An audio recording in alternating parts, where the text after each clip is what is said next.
Hey friendlies, I'm Carolyn and this is my life. It's a cold and dreary and rainy day, another cold and rainy and dreary day here in Alaska. So I thought it would be the perfect day to address a question I get asked a lot about the downsides of RVing. And so today I'm going to talk about the 5 things that totally suck about being a full-time RVer. Some of them are kind of a little tongue-in-cheek because I really kind of struggled coming up with 5 things. But 5 things has a ring to it. So I couldn't come up with just one thing that sucks. That wouldn't make a very interesting video. So I came up with 5 things. Some of them are a little tongue-in-cheek and some of them are very practical, very kind of sucky things about RVing.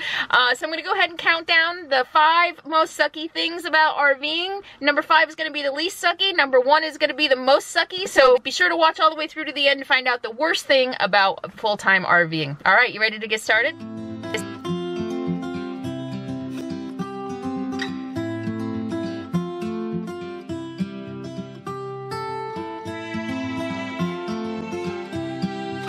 Let's get started. So let me first say that I love being a full-time RVer. I've been on the road almost 2.5 years now as a full-time RVer. And even in the cold, dreary, rainy weather, spending the summer in Alaska, and I even have the allergy puffy eyes to prove it. The allergies are really kicking in the last couple of weeks and runny nose. I might be getting sick, but anyway.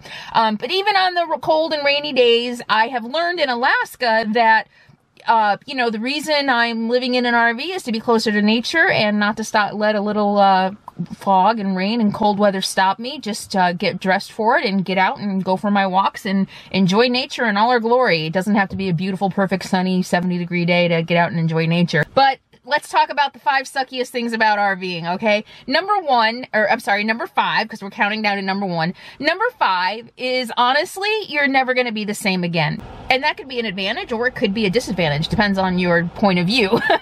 But I noticed, especially as a boondocker, and I'm speaking as a boondocker, I've said in other videos, there's a million different ways you can RV. You don't have to RV the way I do. I am an RVer because I want to live as remote as I possibly can most of the time and live in the forest with nothing but the sounds of nature and birds and wind and rain and things like that. So for me, one of the first things I noticed is, and if you're a newbie and you're just starting out and this is how you're gonna live, one of the first things I noticed was how sensitive I became to noise. Going into a city after spending months or even a month in pretty quiet solitude, and then going into a city and hearing all of the buses and the sirens and going to the gas pump and hearing the TV at the gas pump and the music in the grocery store. I mean, and there was just noise everywhere. Now, we're talking, I went into the San Francisco Bay Area because that's where my home base was. And I really noticed right away how sensitive I became to not only the noise, but I experienced a little bit of sensory overload on everything. The fast movement, the fast driving, of which I used to be a fast driver. But you're really, I think, never going to be the same again.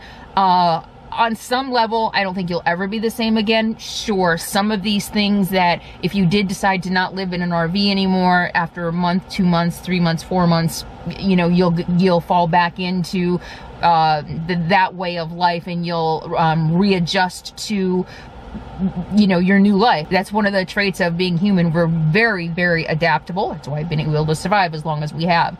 But I think on a lot of other levels, not even so much the tangible, I don't know if hearing is tangible. Hearing and seeing and senses aren't really tangible, kind of, sort of, but just kind of the other, maybe the emotional or the spiritual or the psychological aspects of it. I think that you know, imagine going on the most wonderful, beautiful, peaceful vacation you have ever gone on, and then going back to your normal life and the way you fantasize about that vacation and, oh, you want to live that vacation. I think for many of us, I think if we ever did go back to a normal life, I think that we would constantly kind of be daydreaming about the time when we were on the road, when we were able to just be in a forest.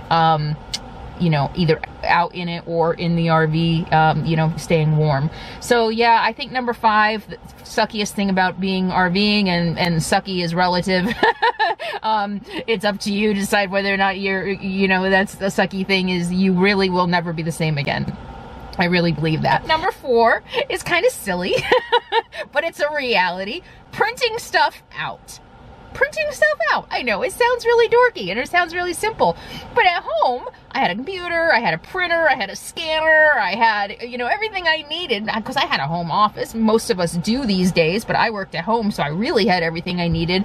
But these days, if I need to print out some documents, it's a little bit more challenging. I have to load them onto a thumb drive. I have to go find a UPS store or an Office Max or something. I keep meaning to check. You might be able to make copies at most libraries, and to be able to print things out. I don't need to make copies. I actually need to print out documents at most libraries. That might be something that you know, you can look at if you're going to be on the road. But I'm pretty sure most libraries probably have copy machines at least, and I'm not sure if you could put a thumb drive in them. But you know, that's a little bit of an inconvenience, and you know, so there are things that are a little bit more inconvenient when you're living in an RV. Could I buy a printer to carry with me? Yes. But part of my mission, part of my new life is being minimalist, and I don't really want to buy a piece of equipment, big plastic stuff, that I'm only going to use a few times a year. I really only need a few times a year. So the inconvenience for me of having to put things on a thumb drive and go into a town, and you know, and that usually means going into a bigger town. So it takes some planning. Again, not one of my strong suits. To go to a bigger town to find a place where I can print something out and then mail it, because I usually have to mail it. Luckily, a scanner, I can usually just take a picture if I need to scan something and I can email it. I mean, there's a million things like that would make my life simpler that I could buy and carry with me, but I only have so much space for a reason. I don't want a lot of stuff. I don't want clutter. I think that in some ways our lives have become way too convenient, and I think, you know, being a throwaway society, the convenience and being throwaway go hand in hand. Oh, buy a printer, it's only $100, and when it breaks, just throw it away and buy a new one. And we see landfills full of stuff that, you know, how often do you really use that printer? And, you know, how much of a pain in the butt would it really be twice a year to, you know, 3 times a year, however, to drive somewhere and print stuff out somewhere else. We become so used to having everything at our fingertips. So number 3, that takes me to number 3, getting mail. Getting mail is also a little more challenging and a little more inconvenient than walking out to your mailbox and getting your mail, or walking out to your mailbox and putting up a flag and sending stuff out. You know, it means going into towns. It means, sending mail means going into town, finding a post office. Receiving mail usually means having a mail forwarder, and I've done videos on that, so I'm not going to get into that. How about if I put some links up here to how we get our mail on the road using mail forwarders, UPS stores, general delivery. But yeah, that's a little bit more of an inconvenience. And especially like lately, so I had a whole bunch of banking stuff just happen all at once before I was coming or on my way up to Alaska that was really time sensitive, and I lived through it. I managed fine, but it created a little bit of stress in my life, and it created a little bit of you know, time sensitive stuff that I had to deal with, and figuring out where I was going to be to get my mail via general delivery. So these are all just things, whether you're in number 4, you're printing stuff out, important documents that you need to get off to an accountant, or your taxes or whatever, banking things. It all just takes a little bit more planning. And if planning is not your strong suit, attention to detail like me is just not like, la, la, la, la, I don't want to do this. I'm going to get to that in a minute. Yeah, there's more to that, and I'll get to that in a minute. But yeah, things like banking, credit cards, which is what I was dealing with. I didn't realize that I think both of my cards, because I have a business account and a personal account, I think they were both expiring while I was in Canada, I think. And so trying to get new cards, yeah, that was a long story. There was a lot that went into that. I ended up deciding it would be easier to change banks because the credit union, it just wasn't working for me anymore anyway. It was just getting increasingly challenging to bank with a credit union, doing the traveling that I'm doing. And so I you know, went in, set up a new account at a new bank, and I was like, okay, this will be easy. And then then I had to wait for cards to be mailed for that, and it just created some stress. So just know that you know, if you're an organized person, no big deal. You're going to know when your cards are expiring, you know, you're going to be able to plan ahead. Or if you don't travel all the time and you're just staying in an RV park all year round, or, you know, you're staying in somebody's driveway, these things may not be as challenging. But if you're on the road all the time, this stuff takes some planning. And so just be aware of that. It's not a big deal, but, you know, it just does take some planning. And these are just some these are some conveniences that we are used to in our normal everyday life that are going to be a little bit more challenging when we're on the road. That's all. Okay, the second suckiest thing about full-time RVing, and this is going to come as a shock to many of you, but number 2 on my list of sucky things about RV living is it's still life. It's still life. It's not vacation. I'm not sitting around on the beach drinking Mai Tais, virgin Mai Tais, reading all day long. It's still life.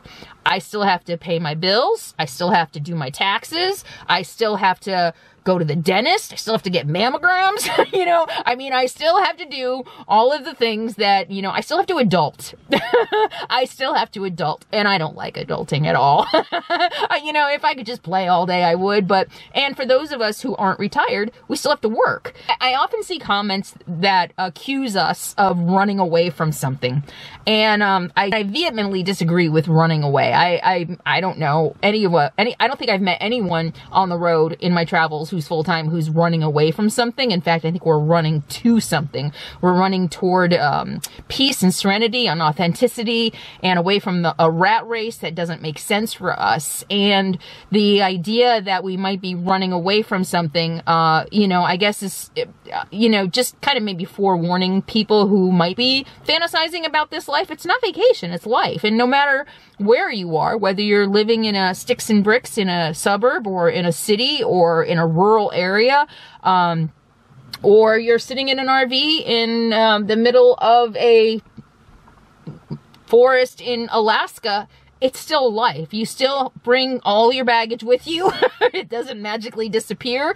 You still bring a lot of the challenges of life with you. You still bring your emotions, your feelings, your very practical, you know, needing to deal with bills and, like I said, taxes and things like that. You still need to adult.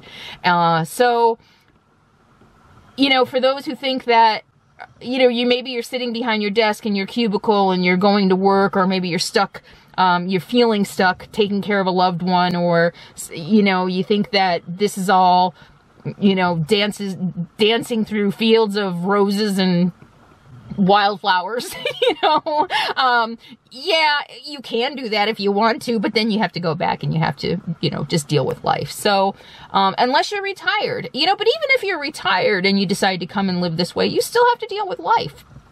That was the second suckiest thing about living in an RV. And now, what's the number 1 sucky thing about full-time RV living? Can you guess? I'll give you a minute to think about it. Near, near, near, near, near, near, near, near, near. I'll give you a hint. Matilda. Near, near, near, near, near, near, near. Breakdowns. The number 1 sucky thing, and this is a real sucky thing. The other ones were a little bit of a stretch, right? I mean, I think we can all agree they were a little bit of a stretch, although they were realities of RV living. They are things you really need to think about and consider if you're going to be living in an RV, or if you already are. You'll shake your head and say, yeah, you know, those things are a little bit of an inconvenience. I wouldn't say they're sucky. You know, like I said, some of these things are just tongue-in-cheek. Breakdowns are sucky. There's just no question about it. And the number 1 thing is breaking down in an RV. And the reason breaking down in an RV is so sucky, especially if you live in an all-in-one like I do, if you live in a van, if you live in a motorhome, a Class C or a Class A, when you break down, your home breaks down. And your whole home has to go to a repair shop. So, you know, in a normal everyday life, your car breaks down, you take your car to the mechanic and you get a ride home. You go about your life. Well, it's not that simple when your home is on your wheels. That means sometimes you're going to spend a couple hours. Sometimes you're going to spend a couple weeks in an auto repair shop. Remember Matilda? I'll put another link here in case you don't know about all of my challenges with my old RV Matilda. On 2 separate occasions, I spent 2 weeks in auto repair shops. The first time was for the transmission, and the second time was for the transmission. Now that I think about it, the first time it was a rebuild, and the second time was something wasn't quite right, and I don't even remember. I won't get into all that now. I don't remember what it was, but if you're interested, I'll put a link to that video right there, so that there was the speed sensor, I think, was off and it wasn't acting quite right. So was that a few months later, I was back in a repair shop in Arizona, from California to Arizona. And that's really, that is a legitimate sucky thing about RV living. It's really, really challenging. For me, having to stay in auto repair shop in my RV. Luckily, when I was in California, I got to get away for a few days and go spend some time with a dear friend in San Francisco, so that was really nice. If you're fortunate enough to break down near friends or relatives and you have a place to stay, great, but for many of us, that's not the case. And so we're either stuck living in our RV in an auto repair shop, which, you know, I mean, honestly, both times it happened, the owners of the shops were so accommodating. In fact, the guy in Yuma, I don't remember the name of it now. How could I forget him? He was awesome. But the guy in Yuma even had, he was prepared for it. Yuma is such a big population of snowbirds that he was used to dealing with full-time RVers. And so he had a shower, he had a really nice lounge where I could watch TV and plug in my computer while they were working on my rig, because sometimes I couldn't be in it while they were working on it if it was up on a lift. Most of the time, if it's not on a lift, you know, you can live inside your RV, you can go about your daily life just stuck in an auto repair shop. You know, and even if it's just a couple hours. The other day I went and got my tires and brakes checked, and I think I was there 4 hours, and that means Capone and I are sitting in their lounge. It was at a Midas, and it was nice and comfortable, but we're sitting right there in the lounge, and I usually take my computer and work, but it's just another little bit of an inconvenience of life on the road. So breakdowns, you know, I don't want you to be afraid of them. They're gonna happen. Almost, I mean, you can pretty much almost guarantee at some point you're either going to break down. And when I did break down the first time with the transmission, I got towed. I was broken down on the side of Interstate 80, a couple, 3 hours outside of San Francisco, north of San Francisco. No, was I on 5? I was on 5. And, you know, I called the tow truck and I got towed to the repair shop. It was a Sunday. I stayed overnight until they got there on Monday. The owner happened to be there when the tow truck pulled me in, and he was like, oh yeah, just make yourself comfortable. And he let me in behind the gate. So I was fine. You know, and it was the first few days, it's okay. You just get a little antsy after a couple of weeks. But it's not the end of the world. You survive. You get through it, right? Nothing to be afraid of, nothing to stress about. Just a part of this, I think part of this life is learning to go with the flow and not stressing over the little things, or sometimes the big things. Don't stress too much. You know, don't be debilitated by the stress or the anxiety. You know, I don't know. I mean, you can live your life every day afraid that something bad is going to happen and ruin the moment, or you can just live your life and wait for shit to happen and then stress about it, you know? And that's kind of what I do, right? As many of you have been watching me, and there are a couple of people who are like, I can't watch you anymore. You stress me out too much. You know, why ruin what? There's a saying, I think it might be an AA saying, why shit on today when you don't know tomorrow? Or what is that? Some of you are going to know. Put it in comments. But don't shit on today for worrying about tomorrow or something. But yeah, I mean, seriously, if I went through my life stressing about every possible thing that could go wrong, because there's a lot that can go wrong, not only in my life, but in your life. You can get hit by a car. You drive to work every single day, many of you. You could die driving to work. I've told this story before. I was commuting home from San Francisco after a meeting one time, and I heard on the news there was a lot of traffic, and I was stuck in a traffic jam, and I heard that a guy had died in a car accident crossing the Bay Bridge, I think it was, and he left behind a wife and a small baby. And I thought, you know, gosh, I get goosebumps now thinking about it, how fragile life is. Nobody knew when he kissed his wife and his little baby girl goodbye that morning. Nobody knew. Just to go to work, just an average, typical, everyday work. He was going to work. Nobody knew that that was going to be the last time they saw each other. And Shit happens every day, every place, whether you're in the forest alone, whether you're in the city surrounded by a million people. Shit happens. And you can either worry about it or you can get on with your life. The number one suckiest thing about RVing is breakdowns. Do the best you can to prevent them. Get regular maintenance on your RV. You know, make sure you check your tire pressure, and I'm going to talk about that in an upcoming video because I had some real life experience with that. So check your tire pressure regularly. Get your oil changed regularly. Get courtesy checks when you can for belts and hoses and things like that. Those are going to be the biggies, I think. Belts and hoses and things like that you don't want breaking out in the middle of nowhere. I actually just signed up. I'll go ahead and mention this really quickly. I signed up for Spot. I've told you before that I carry a personal GPS tracker called a Spot, and I took it on my John Muir hike with me. It's just a one-way communication where I push a button to alert people, hey, I'm okay. I push another button to say I need help, and another button to call actual search and rescue. They've added a service, I think it was $30 a year, $80 a year, I can't remember. It might have been $80 a year. It seems like it was more than 30. That they will come and get your RV. They will come and get you. They say no matter how far off grid you are, no matter how far off grid you go, they will come and get you. So that is a really, really nice thing to have, especially if you do worry that you might break down. You don't have to have a cell signal. So if you're going to be in remote places going way off grid, Spot relies on its own GPS service, so if you don't have a cell signal, if you don't have internet, you can just push the button on Spot. It sends the GPS coordinate and an SOS signal, and they will come and they will save you. They will rescue you. That is awesome. So I signed up for that. I figured that would be a really good thing to have because some of the places I go. I also have my Good Sam roadside assistance. So I figured with both of them, no matter what now, I will be covered. Okay, all right, that's it. The 5 suckiest things about full-time RV living. Counting down from the least sucky. Number 5 is, you'll never be the same again. Number 4, printing stuff out and other little inconveniences of life. Number 3, getting mail.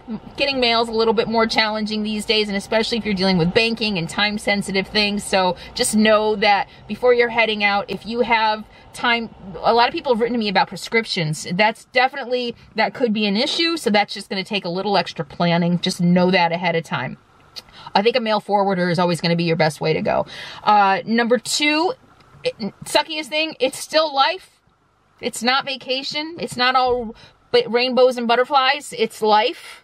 Some days you're sad, some days you're happy, some days things suck, some days you're cussing at the world, when you break down on the side of the road. And that brings me to number 1. The number 1 suckiest thing about full-time RV living are the breakdowns. And for many of us, if you drive a lot of miles, it's going to happen. Don't stress about it. Just prepare for it and know that no matter what, you'll get through it. All right. I hope you found that fun or helpful or both. And, got a couple chuckles and laughs and maybe some food for thought. If you're just starting out, if you're planning for the future of getting out, or, you're already out and maybe you could say, yeah. Thank you so much for supporting my channel. If you like this video, I hope you'll subscribe and click the bell to get notifications, and also go up, on your page and click the little gear thingy, the little gear icon, to make sure you are set up to receive notifications of all the videos that you are subscribed to and you want to receive notifications for. So be sure to like this video, be sure to subscribe. Thanks for hanging with me today. I will see you next time, and in the meantime, be happy, be free, and be kind. Mwah. Let me show you what I'm looking at. That's it. Hey, puppy. Hi. Say hi to everybody. Yeah. Okay. He's been so spoiled with treats because I have so many treats. Look at him. That he's not eating his food. So he's not getting any treats for a while. Treats? Yeah. You're a beggar. Yeah. No more treats for you until you start eating regularly again. Say bye. Bye, friendlies. Thank you for everything. Thank you for supporting my channel.